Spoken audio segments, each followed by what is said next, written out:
প্রিয় ছাত্রছাত্রীরা, আশা করি সকলে ভালো আছো। সামনে মাধ্যমিক ছাত্রছাত্রীদের জন্য তৈরি করেছি একটি সাজেশান 2025 আসন্ন মাধ্যমিক ভূগোল বিষয়। সেই ভূগোলে যে প্রশ্নগুলির মান 3 অর্থাৎ 3 মার্কের যে প্রশ্নগুলি আসে তার মধ্যে যেগুলো গুরুত্বপূর্ণ অর্থাৎ এবছর আসার সম্ভাবনা খুবই, সেই বিষয় নিয়ে আজকে একটু আলোচনা করব।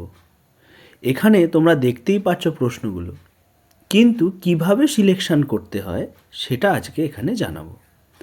আমরা গত বছরের সাপেক্ষে যদি তুলনা করি, গত বছর বর্জ্য ব্যবস্থাপনা থেকে যে প্রশ্নগুলি এসেছিল জৈব ভঙ্গুর ও জৈব অভঙ্গুর বর্জ্যের মধ্যে পার্থক্য আর পরিবেশের উপর বর্জ্যের 3টি প্রভাব, এই দুটি প্রশ্ন বর্জ্য ব্যবস্থাপনা থেকে এসেছিল।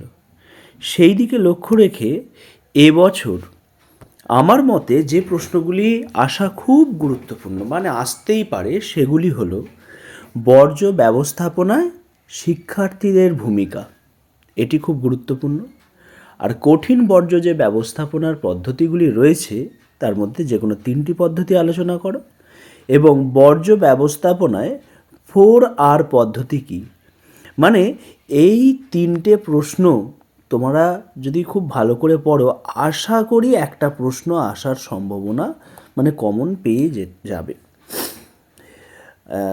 কারণ বর্জ্য ব্যবস্থাপনা চ্যাপ্টার থেকে এই মুহূর্তে 2025 সালের ভূগোল পরীক্ষার জন্য এই 3টি প্রশ্ন কিন্তু সবথেকে বেশি গুরুত্বপূর্ণ। এরপর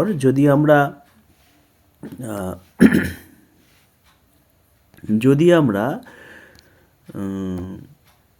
পরের প্রশ্নের দিকে তাকাই, যেখানে স্যাটেলাইট ইমেজ অর্থাৎ মানচিত্র চ্যাপ্টার থেকে যে প্রশ্নগুলো আসে, সেখান থেকে যদি দেখি গত বছর এসেছিল ভূবৈচিত্র্যসূচক মানচিত্র ও উপগ্রহ চিত্রের মধ্যে পার্থক্য, এবং ভূবৈচিত্র্যসূচক অর্থাৎ টোপোজিট মানচিত্রে যে বিভিন্ন ধরনের স্কেল অর্থাৎ বৃহৎ স্কেল, মাঝারি স্কেল, ক্ষুদ্র স্কেল ব্যবহার করা হয় সেইগুলো সম্পর্কে এসেছিল। তো এই দুটি প্রশ্ন মাথায় রেখে তাহলে এ বছরের জন্য যেটি গুরুত্বপূর্ণ সেটি হলো এবছর ওই মানচিত্র চ্যাপ্টার থেকে যে প্রশ্নগুলি আসার সম্ভাবনা খুব রয়েছে সেটি হলো জিওস্টেশনারি এবং সানসিঙ্ক্রোনাস উপগ্রহের মধ্যে 3টি পার্থক্য এবছরের জন্য খুব গুরুত্বপূর্ণ, খুব। আর উপগ্রহ চিত্রের 3টি বৈশিষ্ট্য, এবং আমি বলবো এর সাথে উপগ্রহ চিত্রের গুরুত্ব। এই দুটো প্রশ্ন খুব গুরুত্বপূর্ণ প্রশ্ন এবছরের মাধ্যমিক পরীক্ষার জন্য অর্থাৎ 2025-এর জন্য। তো মানচিত্র যে চ্যাপ্টারটি রয়েছে তা থেকে এই 2 থেকে 3টি প্রশ্ন খুব ভালো করে পড়তে হবে, অর্থাৎ জিওস্টেশনারি এবং সানসিঙ্ক্রোনাস স্যাটেলাইটের মধ্যে পার্থক্য, আর স্যাটেলাইট যে ইমেজ অর্থাৎ উপগ্রহ চিত্র, সেই উপগ্রহ চিত্রের 3টি বৈশিষ্ট্য, এই জায়গাটাকে তোমাদের গুরুত্ব দিয়ে পড়তে হবে। গত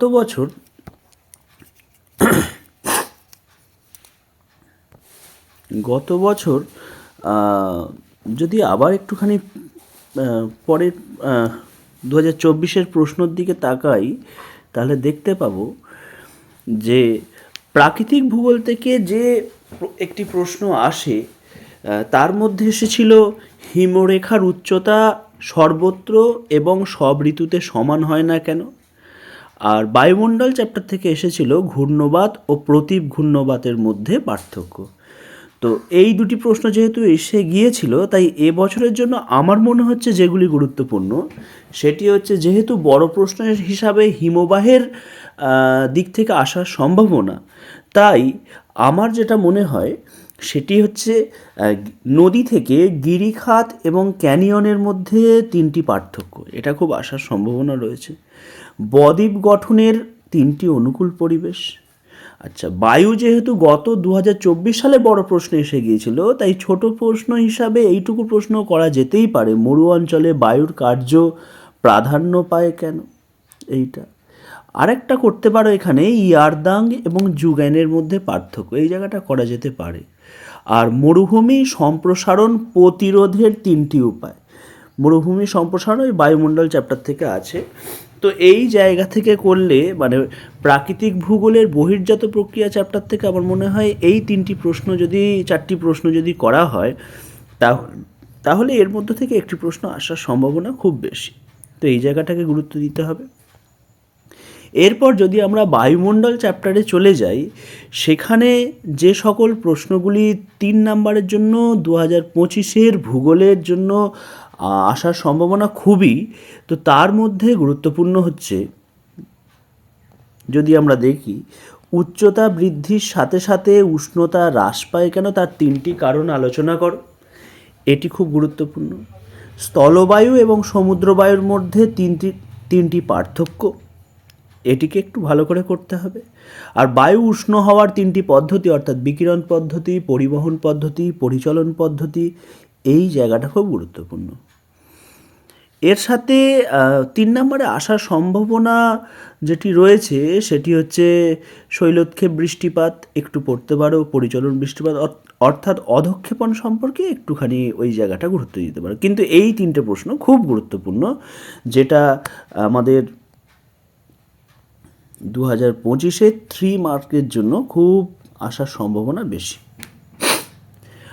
এইভাবে আমাদেরকে প্রশ্ন চুজ করতে হবে, মানে বাদ দিলে হবে না।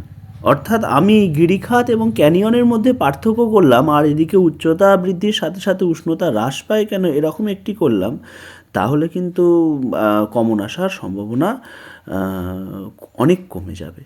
যে কোনো একটা দিক থেকে, একটা চ্যাপ্টার থেকে প্রায় আসার সম্ভাবনা যেগুলি রয়েছে সেগুলি সবগুলোই করতে হবে, তবে একটি কমন আসবে। তো এই জায়গাটা রয়েছে।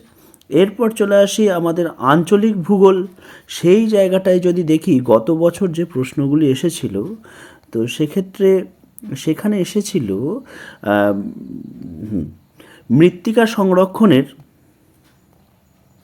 মৃত্তিকা সংরক্ষণের যে কোনো 3টি পদ্ধতি, আর ভারতের কৃষির 3টি সমস্যা, এই জায়গা থেকে প্রশ্ন এসেছিল।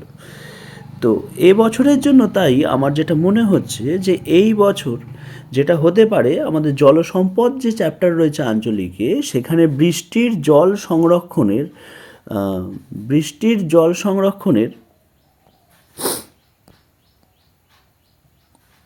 3টি পদ্ধতি, ভারতের যে মৌসুমী জলবায়ু তার 3টি বৈশিষ্ট্য, ভারতের কৃষির সমস্যা এসেছিল, তাই এবছরের জন্য গুরুত্বপূর্ণ ভারতীয় কৃষির 3টি বৈশিষ্ট্য। আর যেহেতু গত বছর অরণ্য থেকে বড় প্রশ্ন এসেছিল দুই ধরনের অরণ্যের উপর, তাই আর মৃত্তিকা সংরক্ষণ 3 নাম্বারে এসেছিল, তাই এবছর আমার যেটা মনে হয় মৃত্তিকা সংরক্ষণের 3টি পদ্ধতি খুব গুরুত্বপূর্ণ। এর সাথে তোমরা টিস্কো একটু ভালো করে পড়বে, এই জায়গাটা টিস্কো গড়ে ওঠার কারণ, tata iron and steel company, এই জায়গাটি যদিও আসার সম্ভাবনা খুব কম, কারণ পূর্ব মধ্য ভারতের লৌহ ইস্পাত শিল্পের কেন্দ্রীভবনের কারণ যেটি রয়েছে সেটি কিন্তু বড় প্রশ্ন হিসাবে আসার সম্ভাবনা খুব খুব বেশি। তো যাই হোক, তো এই জায়গাগুলোকে একটু গুরুত্ব দিতে হবে। তো এইভাবে যদি আমরা চিন্তাভাবনা করে একটু পড়ি যে কিভাবে পড়তে হয়, কোন কোন চ্যাপ্টারকে টার্গেট করলে এবং কোন কোন প্রশ্নগুলোকে টার্গেট করলে আমার প্রায় বেশিরভাগ প্রশ্নই কমন এসে যাবে, মানে রিস্ক কমে যাবে, তো সেগুলোকে একটু বুঝে পড়তে হবে। আশা করছি সকলে বুঝতে পেরেছো। তো তোমরা এই 3টি মানে বাকি প্রশ্ন তো তোমরা পড়ছোই, আমি কখনোই সাজেশান মানে এই নয় যে এই প্রশ্নগুলোই শুধু করো, এগুলো আমি বলি। সাজেশান মানে হচ্ছে এই প্রশ্নগুলোকে গুরুত্ব দিতে হবে এবং এইভাবেই গুরুত্ব দিতে হবে, তবে পরীক্ষার সময় কমন আসবে আর ভালো করে লেখা যাবে। তো কিভাবে এই প্রশ্নগুলোর উত্তর লিখতে হয় সেটা নিয়ে পরবর্তী ভিডিওগুলোতে আসবো। ঠিক কতটুকু লিখলে পুরোপুরি নাম্বার পাওয়া যায়, মানে মাধ্যমিক পরীক্ষার সময় খাতা দেখার ক্ষেত্রে শিক্ষকেরা কোন কোন দিকগুলি মাথায় রাখেন পূর্ণমান দেওয়ার ক্ষেত্রে, তো সেগুলি বিষয় নিয়ে একটু আলোচনা করব পরের ভিডিওগুলোতে। আপাতত এইটুকুই। তো প্রশ্নমান 3-এর জন্য যে সকল এই প্রশ্নগুলি তোমাদের দিলাম সেগুলি তোমরা ভালো করে রেডি করতে থাকো।